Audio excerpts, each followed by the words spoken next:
And now let's shift focus over to West Asia, where Yemen continues to reel under the repercussions of a bloody war between the Saudi-led coalition and the Iran-backed Houthi rebels. In the latest attack on a market in Yemen's northern province of Sada, 13 people have been killed and more than 20 have been injured.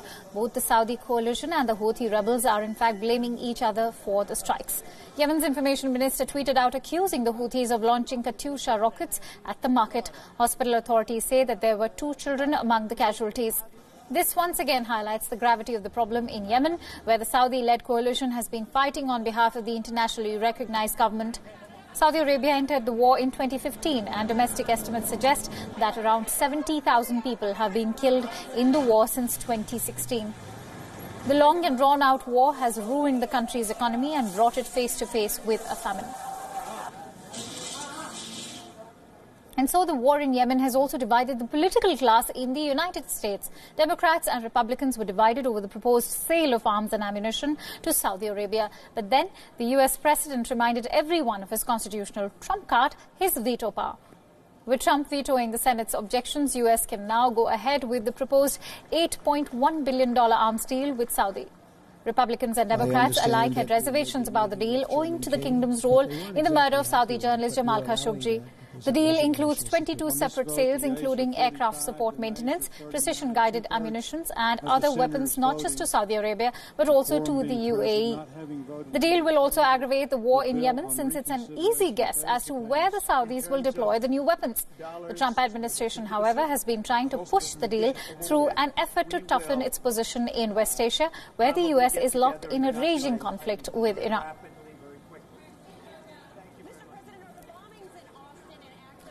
President Donald Trump's Director of National Intelligence, Dan Coats, will be replaced. In a tweet, Donald Trump wished Coats well, thanking him for his service. But was Dan Coats forced out because he did the one thing Trump cannot stand, tell the truth? Since Trump took office, the White House's door has been continuously revolving. Top officials have either been sacked or stepped down after falling out of favor with the US president.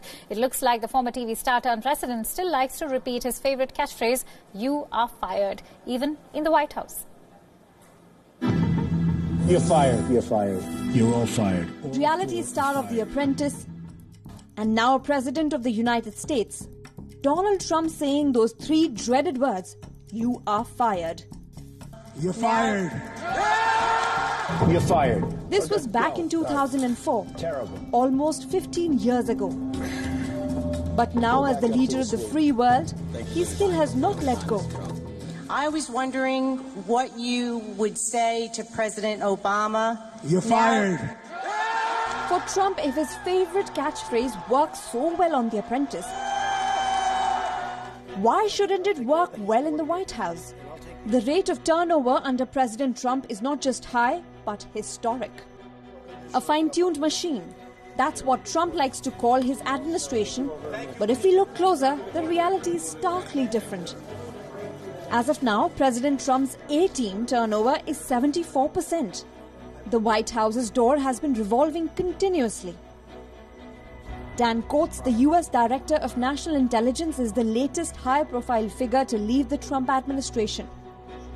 The former senator and longtime pillar of the Republican establishment had angered the president by providing unwelcome assessments of Russia, North Korea. Deputy Attorney General Rod Rosenstein often found himself to be the target of President Donald Trump, especially after hiring Mueller in 2017. This tweet by Trump before Rosenstein stepped down clearly showed the US president was not a big fan of the then Deputy Attorney General. Trump points out that Rod Rosenstein was hired by another official who was forced out by Trump, Jeff Sessions. Jim Mattis, the US Defense Secretary, announced in December 2018 he was stepping down because his views do not align with those of Donald Trump. It came a day after Trump made the controversial decision to withdraw US troops from Syria, which includes ending airstrikes. But General Mattis was so thrilled. Well, what's he done for me? How has he done in Afghanistan? Not too good. Not too good. I'm not happy with what he's done in Afghanistan, and I shouldn't be happy. But he was very happy. He was very thankful when I got him $700 billion, and then the following year, $716 billion. called the Trump whisperer Steve Bannon fell from grace. From the best talent in politics, in Trump's words, he became sloppy Steve. Trump was furious with his chief strategist after he was quoted in an interview with the American prospect contradicting Trump on North Korea. And that was saying In a scathing tweet, the president said that Bannon has been quote-unquote dumped like a dog. FBI Director James Comey had been leading an investigation into Trump's 2016 presidential campaign's possible collusion with Russia. Arguably the most controversial dismissal, Comey's firing sent shockwaves through Washington. According to Trump, Comey is the worst FBI director ever in history. And the list goes on and on. Thank you very much. Among them, there is Sally Yates, who served for just 11 days as U.S. Attorney General. Michael Flynn as National Security Advisor for 25 days. Rex Tillerson as Secretary of State for 1 year, 1 month. Christian Nielsen as Secretary of Homeland Security for 1 year, 4 months. Since the former celebrity businessman entered the Oval Office, the list of departures from his administration has been rising rapidly. On several occasions, Trump filled newly opened positions with officials already in his administration. He chose Mike Pompeo, the CIA director, to replace Secretary of State Rex Tillerson. With every departure, Donald Trump is getting more of the team he wants at his side.